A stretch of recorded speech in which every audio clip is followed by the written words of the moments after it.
I know, you guys have been wondering where Absolute Batman is. Well, we are here with issue number 4, and I will say ahead of time, the art in this comic is a little janky, and because of how it's written, it can be a little difficult to follow. But what this does, being the, I guess, new origin of Absolute Batman, is this picks up in the aftermath of the death of Bruce Wayne's father. And of course, being here in court, he actually gets the opportunity to address Joe Chill directly. Now, it's an interesting choice because while the circumstances of really only his father dying is different than what we're traditionally used to. He was killed in a zoo as a school teacher, Joe Chill was on hard times, and so on and so forth. We still don't know fully why it was Joe Chill did it in the first place. And so what ends up going on is that where the judge tells Bruce, this isn't something that I normally do, I'll give you the opportunity to do it anyway due to the extreme nature of this crime. So what is it that you have to say? And that's when you jump over to Gotham City itself. And this is where kind of the jankiness of the artwork comes into play. And that's what this comic is gonna do. It's actually gonna bounce around a lot. And that's where some of the difficulty in following it really comes into play, but it's not too terrible. And you kind of get into a rhythm as time goes on. And so what goes on in the city of Gotham at this point in time is there's this gang, right, of like, 9 or 10 guys who end up approaching some of the local citizens. The reason why is because while Gotham City itself is ran by the Maroni and Falcone crime family, what this story does is it takes place before any of the stuff that's happening in the present day. So again, effectively a flashback. And so the Maroni and Falcone crime families still run things, they're not dead yet, but Gotham is kind of sliced up, right? You have small little gangs that run these little areas here and there. In this instance, this gang is running the section where the people, or at least this woman, one of the tenants, won't pay up. And they kind of try to guilt her into it, right? Why don't you care about the neighborhood?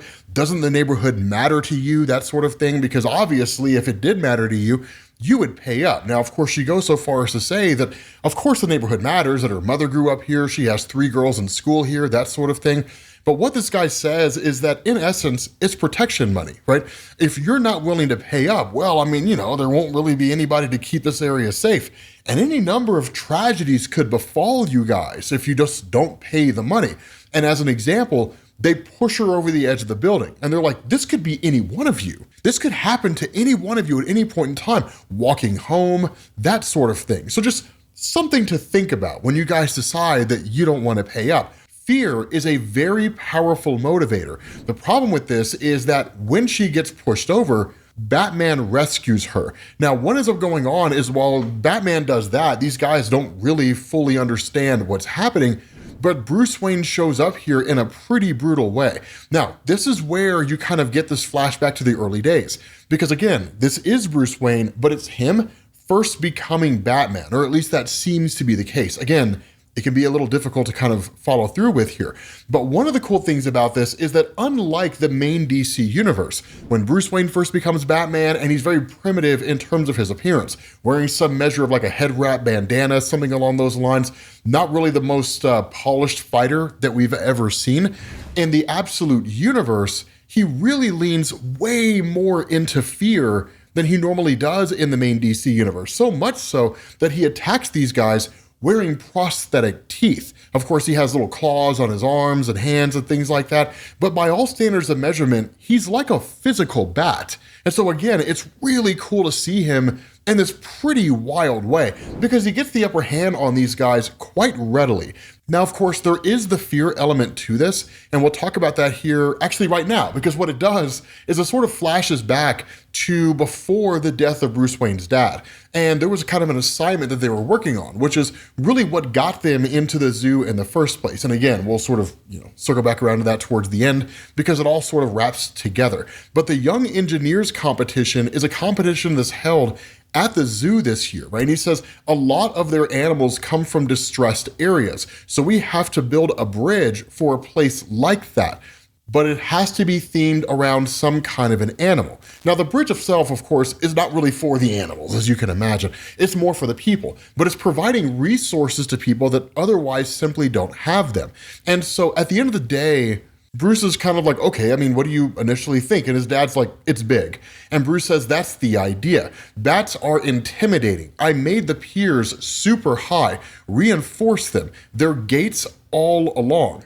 And his dad's just kind of like, right? And that's where Bruce is like, I mean, what do you mean? And his dad's response is, well, we're not really aiming for intimidating here. This is a resource to be provided to people. We're not necessarily giving it to them to instill fear in other people. We're giving it to them as a tool to use in order to achieve a goal. In the same way that a fork or a spoon is not designed to be intimidating. But what Bruce says is it'll make people inside feel safe, protected, and it's strong. I tested it, it's up to 30 pounds. And so his dad's like, okay, I'm kind of proud of you here, that sort of thing.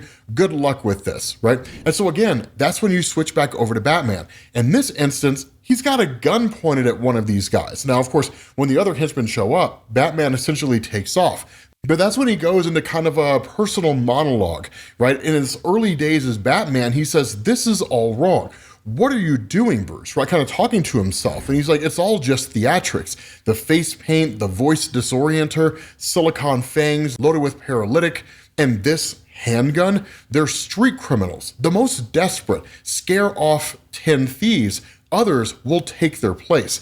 It's not enough. Batman needs to do more. He needs to think bigger. So build him bigger, Bruce. It's really interesting here because, again, that's kind of the fundamental cornerstone of Batman as a character in DC Comics. That regardless of which iteration you're talking about, if we're talking about speeding bullets when Superman becomes Batman, right? Like Bruce Wayne doesn't exist, that Superman's adopted by the Waynes instead of the Kents, and so on and so forth, or we're just talking about good old-fashioned Bruce Wayne. The root of all of this is that fear is the motivator for preventing people from committing crimes. That the fear that Batman instills outweighs their motivation for committing the crime in the first place. But it's also one of those really interesting caveats too, because in times of desperation, people will believe what they want to believe, and whatever justification they need to engage in their illicit activities, they will engage in. They'll find that justification. And so for a lot of these people out there, as Bruce Wayne illustrates here, being so incredibly desperate, they're willing to take the risk of getting caught or invoking the wrath of Batman because the possibility of succeeding means they can eat another day, or it means that they can pay money to whoever it is they owe money to in order to get those individuals off their backs. Now, of course, that takes into account personal responsibility and accountability and different things along those lines, but the fact remains, it is still a cornerstone that fear is the root of Bruce. And so what he does is he kind of addresses how it is that Gotham is able to achieve a lot of the criminal activity that it does. And he says, the pipeline comes up from Florida, where guns and farm laws are loosened. They call it Orange Blossom Special. 80% of illegal weapons ride into Gotham. The gangs in the row get almost all their guns and pills on the Orange Blossom Special. The material comes up in produce trucks because weight records are less exact. Citrus mostly. They say the guns smell like oranges when they fire. All of it comes to Gotham through checkpoints run by the Maronis and Falcones. The families shift the hot point each month to avoid raids. Raids they know are coming anyway. And that's where he's just kind of like, look at these guys, right? I mean, they do it all in plain sight, and why not? They've got cops and judges and politicians all in their pockets. So even if they get caught, none of it matters. They're just too large to simply take down. And so that's where, again, tying into the primitive nature of Bruce, we do see this depiction of the Batmobile, but it's just a little mini RC car style Batmobile. But do not let that fool you, because as most of you guys know, Batman's toys are incredibly deadly. And so what you end up getting are these guys driving this truck. Batman's just like standing there in front of them in the middle of the tunnel, and they're just kind of like, what in the world? And then they actually go to run him over. He pulls the trigger on the remote control device, and it basically implements a kind of hydraulic press from the bottom that sends the truck flying up through the ceiling of the tunnel, right? And he's like a bottle jack, an RC Roadster loaded with 4,600 kV, some black paint, all for under $1,000. Now this feels better, because that's kind of what he shoots for. And you guys know that, right? I mean, The Dark Knight Rises really kind of highlighted that perfectly. Theatricality and deception, powerful agents to the uninitiated. These guys, don't really know what Batman is. They don't fully understand what Batman is. And so to the less educated and to the less experienced, and those who really see Batman as almost something of a myth, at least they will in the future, for right now, it's just a crazy guy running around, that it almost kind of takes on an identity of its own, right? So it all appears to be this grandiose thing. He's wildly capable, incredibly dangerous. Let's not mess with that guy. This is exacerbated by the fact when one of the guys gets out of the truck, Batman beats the crap out of him in the most brutal fashion imaginable. Now, he doesn't necessarily kill the guy, but this guy will certainly be drinking his food through a straw for the rest of his life. You know what I mean? It's just one of those things. Sure, Batman doesn't kill you, but you wish he did by the time he gets done. It's that sort of thing. But that's when you switch back over to the flashback with his father. And Bruce says, I think I figured it out. And his dad's like, really? And Bruce says, yeah.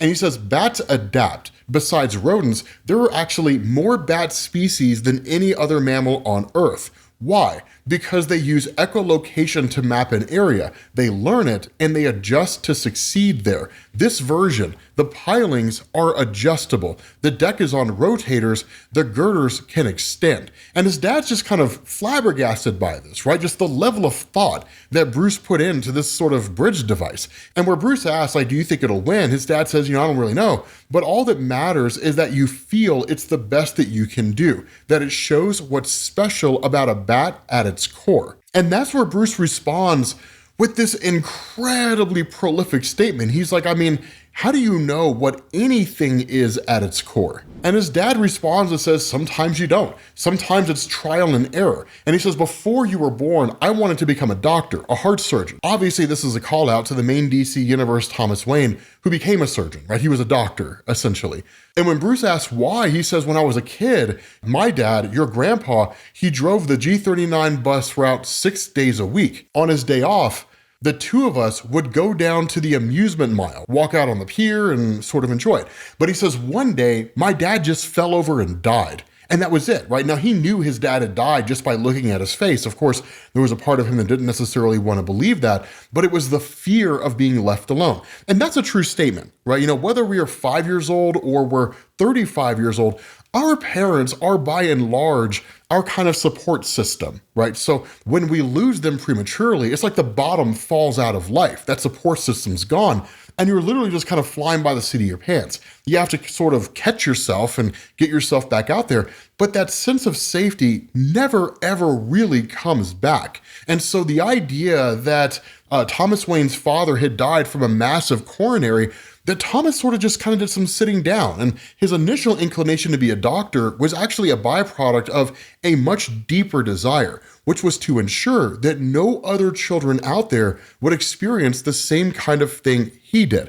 And this is a fantastic juxtaposition between the road that Thomas took and the road that Bruce took. Because as you guys know, Bruce Wayne ends up losing his father in the exact same way that Thomas Wayne did. Not necessarily by way of a heart attack, but as a sudden loss. And that as a result of that, instead of going on to become an individual who engages in what is in effect a philanthropic profession, right? Doing nothing more than helping other people's lives become better, what Bruce does is he beats the crap out of people. He lashes out at the world disguised as a bat, all under the auspices of not wanting anybody else to suffer that way. And while the motivations are the same, the paths are entirely different. And so it really kind of raises the question, would Thomas be proud of his son, right? Would he be proud of the person that Bruce Wayne became?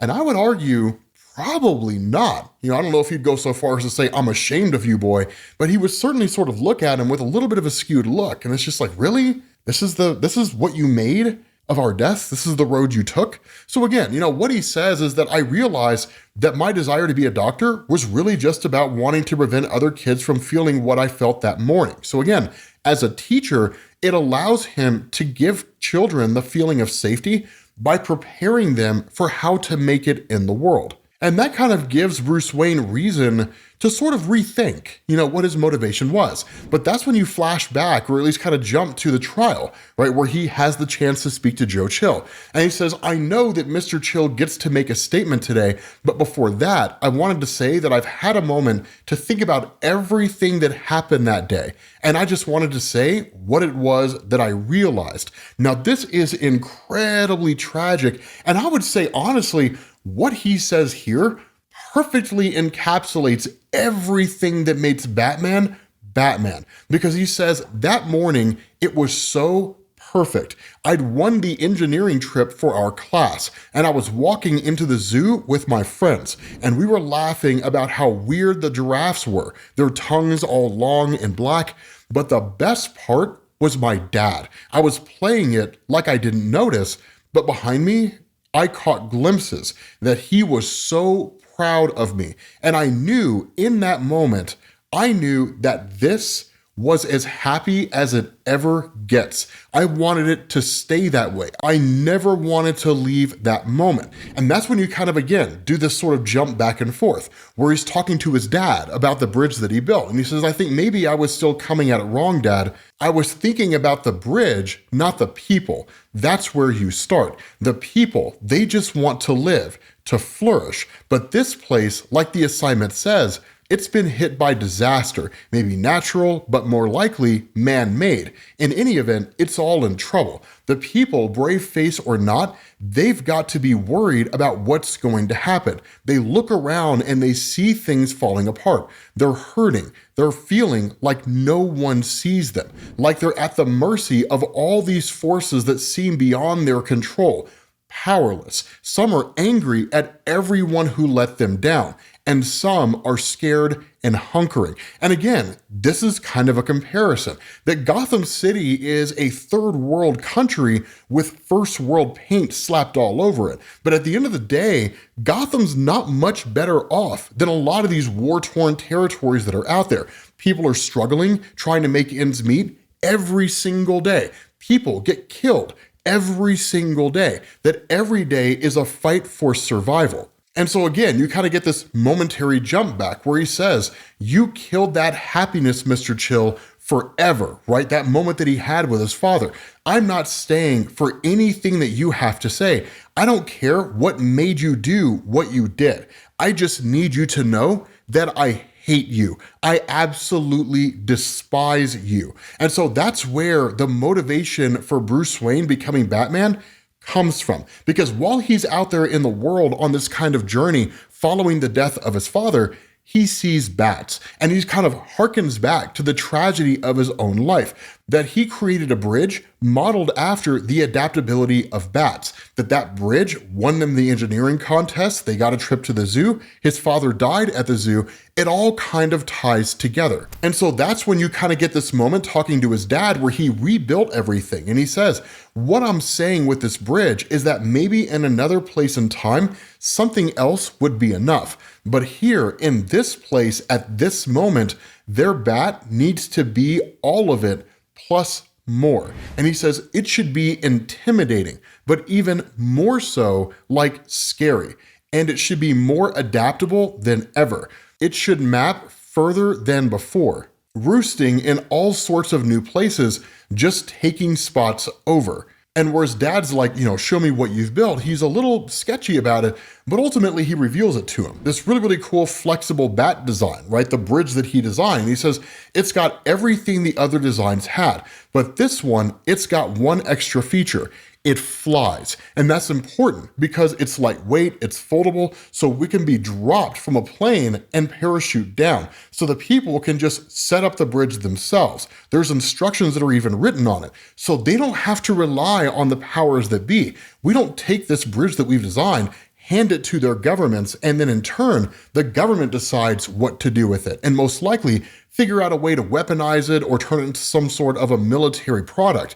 Instead, it goes directly to the people who need it. And in turn, it'd be a tool to use however they need. They don't have to rely on the powers that be to set it up. It makes the bridge theirs. They can use it for aid, for defense, even for offense. And so what you end up doing is switching over to this moment when Batman is watching all these citizens of Gotham, specifically the ultra wealthy, these individuals who feed off of those poor people in Gotham, the individuals struggling, right? And you have all these instances of politicians who speak publicly about wanting to make sure that Gotham City is a better place, that the citizens of Gotham have all the resources they need, while in these private kind of wine and dine type situations, the truth of what they really stand for comes out, which is they care more about the ultra wealthy that can give them money. And even with the police being on the take, it really kind of drills home this idea that the police that exist out there in the city of Gotham do not exist to protect the citizens. They exist to protect the wealthy and the powerful from the citizens. So again, it's really fascinating, right? When you see how Gotham City is really, really dark, but still matches a lot of what we know about the city of Gotham from DC Comics. I would go so far as to argue there isn't much differentiation between these two versions of Gotham, the main DC universe and the one that you see here, which really I think speaks to how crazy Gotham City is and all the kinds of banana stuff that goes on there. But what you end up doing is picking up with Bruce Wayne when he goes to visit Joe Chill at the ending of this story. And seemingly Joe Chill had maybe some kind of piece of information or something along those lines, but Bruce arrives here and the only thing he says is, "You had something that you wanted to say." So I'm fascinated to see what the conversation between Bruce and Joe Chill looks like. But again, this issue was a little janky in terms of the art style and the ability to follow. It kind of took me by surprise when I cracked it open. But with that being said, guys, we're gonna bring this to an end. Let me know what you guys think down in the comment section, and I will catch you all later. Peace.